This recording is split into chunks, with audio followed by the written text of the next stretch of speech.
The ideal is unnatural naturalness or natural unnaturalness. You are to combine the two in harmony. If you have one to the extreme, you will be very unscientific. If you have another to the extreme, you become all of a sudden a mechanical man. I've always really loved that quote by Bruce Lee because I feel like it perfectly sums up the state of flow and kind of effortless action that we should aim to get into when we're training in our martial arts. And this is something that I'd sort of been doing myself for a long period of time really, kind of like intuitively, and it's always been a bit difficult to describe to other people until I really started to think about it and consider actually what goes into doing that. Because I think that this is the real state of like the true martial arts. It's like liberation from technique, as kind of esoteric as that sounds, but as I go into this video, I'll explain what I mean and how you can kind of aim to achieve that yourself and transcend the level of just learning techniques and repeating them. So I think it kind of goes over a lot of people's heads when they hear stuff like that. You've lost me. I have, right? What it's essentially describing is the place of stillness that you attain between these two poles of both different extremes of a certain spectrum. On one side, we've got too much intent, too much force, and like too much raw aggression. And the other side is too much control and being in our head too much. So we've got the natural instinct, and the way I would describe that is like, if you've ever seen those street fighting videos where some wild thug just runs in with absolutely no thought of anything else and swings a massive haymaker trying to knock somebody out. And they're almost like animalistic in a sense. There's no thought behind what they're doing. But then on the other side of that, we've got too much control where the person is like too inhibited within their own body. There's too much like precision and they can't let the strikes go. They're thinking about them too much and too obsessed with perfecting the technique. So what you want to do is basically be aiming to be somewhere in the middle of that, neither too close to either side of those poles. And the more close to the center you can get, the more refined that your style is going to become. Or as Bruce described, the successful combination of bold. Now with all of this stuff, we're getting into something really deep here, and this is like way beyond what you were gonna learn at a class. And you know, like most coaches and stuff like that have no idea of what this type of stuff is, and they're very kind of like surface level, just teaching techniques and things like that, which are obviously very important, but there comes a time, as I wish to kind of like illustrate in this video, where you need to transcend that if you want to take your martial arts to a much deeper level. And now to illustrate that, another clip of Bruce comes to mind actually, which is that famous clip from Enter the Dragon where he's teaching the student. This clip contains loads of little pearls of wisdom in it, but most people focus on the famous finger to the moon line. But what I want to speak about in context of this video is the emotional content part and what exactly he means by that. So what is meant by emotional content, as he said in that clip, and I think most people, you know, this type of video and stuff will just go straight over their heads and they're like, what do you mean emotional content? Martial arts is about punching people, because quite frankly, that's what the majority of people think martial arts is just some like physical pursuit. And this isn't really something that can actually be taught. It can only come from experience, which is why you can't really cheat this stuff or you can't fake it in a way. It comes through just years of practice, putting in the reps and developing your skill set. What was that? An exhibition? We need emotional content. So the first kick the student does is too performative. You could say he's too caught up in his head and he's thinking about how to do the technique rather than just doing the technique and letting it happen. There's a huge difference. And the way I sometimes describe this is like, when people are doing this, you can read it on their face straight away because they're too concentrated. You can tell that there's like, you can almost see the thoughts in their eyes, as weird as that sounds, as opposed to just like being in the moment and being completely present. And it's just way too kind of like performative. They're thinking about what they're doing all the time and there's no individuality or style to the movement. And this will be something that goes through all of that person's techniques. Like you see people who will start training and they're just a bit too like, it's all just too performed is the only way I can describe it. You can tell they're like trying to do the technique right, and they may be definitely in the right positions, right?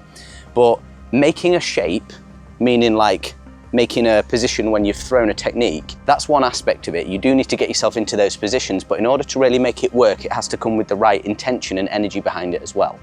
And this is why people often say to me like, your techniques are so fluid and sharp and stuff, how do you get them like that? And obviously, repping and stuff like that comes into play. It's super important, but it's this principle that I'm talking about here that really unlocks that stuff. And that's what you have to kind of like find for yourself, quite frankly, in your own style, just through training, repetition, and experience.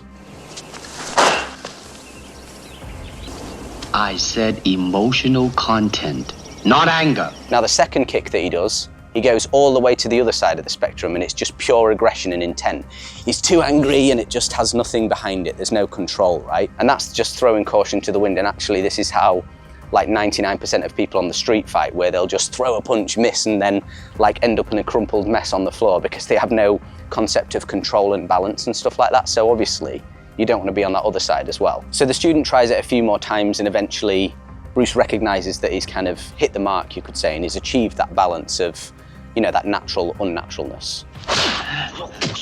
That's it. And that middle point is where I would say the technique just happens. There's nothing that you can really do other than experiencing it yourself, and it would just be where the technique flicks out. You're not really thinking about what you're doing, and it's very natural. You see, like, I'm neither on either side of those extremes. And this is a thread that runs through all of the techniques that you train. The same exact thing goes for punching. If somebody's too in their head, they're too like this. You see how it almost looks twitchy? It's like I'm trying to do it too hard. The other side is just throwing caution to the wind, no control. But a nice balance is just in the middle, where you're kind of letting the techniques go and they just happen all on their own. And it's not just in strikes either, it's literally everything. It's the same in footwork. You see people who, they kind of know what they should be doing, but it's all too kind of like thought out, and it looks almost a bit like dance-like in a sense, which is, you know, it's very different to just the natural movements where your body's just kind of like taking itself through the paces.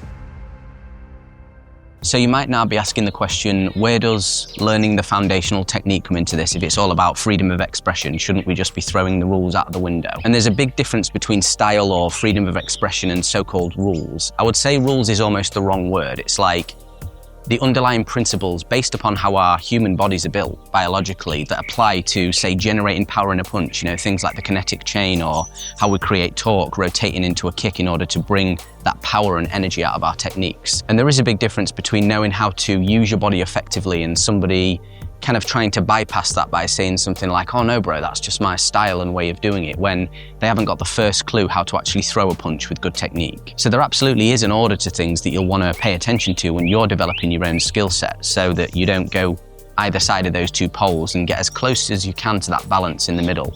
Not too mechanical and in your head where you're too inhibited, and then not too just throwing everything out the window where it's pure aggression and there's no technique at all. And the order of that is, number one, learn the method, number two, perfect the method, and then finally at the end, after many years training, you can discard the method and it becomes more about free expression, because those techniques are already so memorized in your body that they just happen effortlessly.